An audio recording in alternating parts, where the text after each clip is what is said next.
കേന്ദ്രമന്ത്രിസഭയിൽ നിന്ന് ഒഴിവാക്കണമെന്ന ആവശ്യവുമായി സുരേഷ് ഗോപി. അമിത്ഷാ അടക്കമുള്ള നേതാക്കളെ നിലപാടറിയിച്ചു. കേന്ദ്രമന്ത്രിസഭാ പുനഃസംഘടന നടക്കാനിരിക്കെയാണ് ആവശ്യമുന്നയിച്ചത്. മന്ത്രിയായ ശേഷം സിനിമ ചെയ്യാൻ കഴിയാത്ത സാഹചര്യമുണ്ടെന്നും നേതൃത്വത്തെ അറിയിച്ചു. ഈ മാസം പകുതിയോടെ മന്ത്രിസഭാ പുനഃസംഘടനയുണ്ടാകും. ലോക്സഭാ തെരഞ്ഞെടുപ്പിന് ശേഷം മന്ത്രിസ്ഥാനത്തേക്ക് പരിഗണിച്ചപ്പോൾ സമാന ആവശ്യം സുരേഷ് ഗോപി നേതൃത്വത്തിന് മുന്നിൽ വെച്ചിരുന്നു.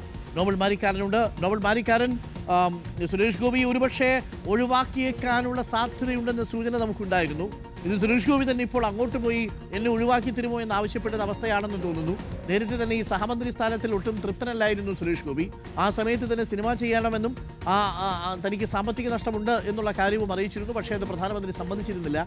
ഈ സാഹചര്യത്തിലാണോ ഇപ്പോൾ സുരേഷ് ഗോപി താൻ ഒഴിയാൻ തയ്യാറാണ് എന്ന വിവരം അറിയിച്ചിരിക്കുന്നത്?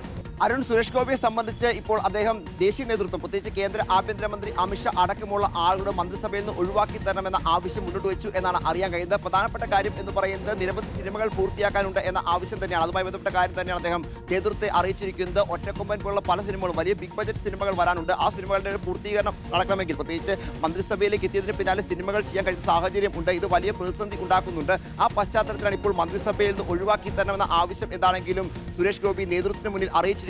നേരത്തെ അരുൺ സൂചിപ്പിച്ചതുപോലെ തന്നെ മന്ത്രിയുടെ പെർഫോമൻസുമായി ബന്ധപ്പെട്ട ചില പ്രതിസന്ധികളുണ്ട്. BJPക്ക് സംസ്ഥാനത്തകത്ത് ചില പ്രതിസന്ധികളൊക്കെ ഇതുമായി ബന്ധപ്പെട്ടുണ്ട്. അതിനൊക്കെ ഇടയിലാണ് ഇങ്ങനെ ആവശ്യം കൂടി വെച്ചിരിക്കുന്നത് എന്ന് എടുത്തു പറയേണ്ടതാണ്. നേരത്തെ ലോക്സഭാ തെരഞ്ഞെടുപ്പ് പിന്നാലെ കേന്ദ്ര മന്ത്രിസ്ഥാനമായിരുന്നു സുരേഷ് ഗോപി പ്രതീക്ഷിച്ചത്. പക്ഷേ ആ ഘട്ടത്തിൽ സഹമന്ത്രി സ്ഥാനം ലഭിച്ചപ്പോഴും അദ്ദേഹം സമാനമായ ഒരു ആവശ്യം നേതൃത്വത്തിന് മുന്നിൽ അന്ന് അറിയിച്ചതാണ്, മന്ത്രിസഭയിലേക്ക് ഇല്ല എന്നുള്ളത്. പക്ഷേ അന്ന് മന്ത്രിസഭയിൽ തുടരാനുള്ള നിർദ്ദേശം നൽകുകയായിരുന്നു. പ്രത്യേകിച്ച് 2 വകുപ്പുകളുടെ സഹമന്ത്രി സ്ഥാനമാണ് അദ്ദേഹം നിലവിൽ കൈകാര്യം ചെയ്യുകയും ചെയ്യുന്നത്. എന്താണെങ്കിലും നിലവിലത്തെ സാഹചര്യത്തിൽ വരുന്ന ഈ മാസം 15-നോ അല്ലെങ്കിൽ 16-നോ ഒക്കെ മന്ത്രിസഭാ പുനഃസംഘടന ഉണ്ടാകും എന്ന് ഉറപ്പായതാണ്. ജോർജ് കുര്യൻ ആണെങ്കിൽ അദ്ദേഹത്തെ മന്ത്രിസ്ഥാനം നഷ്ടപ്പെടുമെന്ന് ഇന്നലെ നമ്മൾ റിപ്പോർട്ട് ചെയ്യപ്പെട്ടതാണ്. കാരണം രാജ്യസഭ കാലാവധി പൂർത്തിയായതിന് പിന്നാലെ അദ്ദേഹത്തിന് രാജ്യസഭയിലേക്ക് വീണ്ടും മത്സരിക്കാൻ അവസരം നൽകാൻ സാഹചര്യമുണ്ട്. എന്താണെങ്കിലും മറ്റൊരു മന്ത്രിക്ക് കൂടി, കേരളത്തിലുള്ള മറ്റൊരു മന്ത്രിക്ക് കൂടി മന്ത്രിസ്ഥാനം നഷ്ടപ്പെടുമോ എന്നാണ് പ്രധാനപ്പെട്ട ചോദ്യം. എന്താണെങ്കിലും നേതൃത്വത്തെ സുരേഷ് ഗോപി സിനിമാ കാര്യങ്ങൾ വ്യക്തമാക്കിക്കൊണ്ട് തുടരാൻ കഴിയില്ല, അല്ലെങ്കിൽ തന്നെ മാറ്റണം എന്ന ആവശ്യം ഇപ്പോൾ മുന്നോട്ട് വെച്ചിരിക്കുന്നു. BJP ദേശീയ അധ്യക്ഷൻ അടക്കമുള്ള ആളുകളോടും ഇക്കാര്യം അദ്ദേഹം അറിയിച്ചിട്ടുണ്ട്.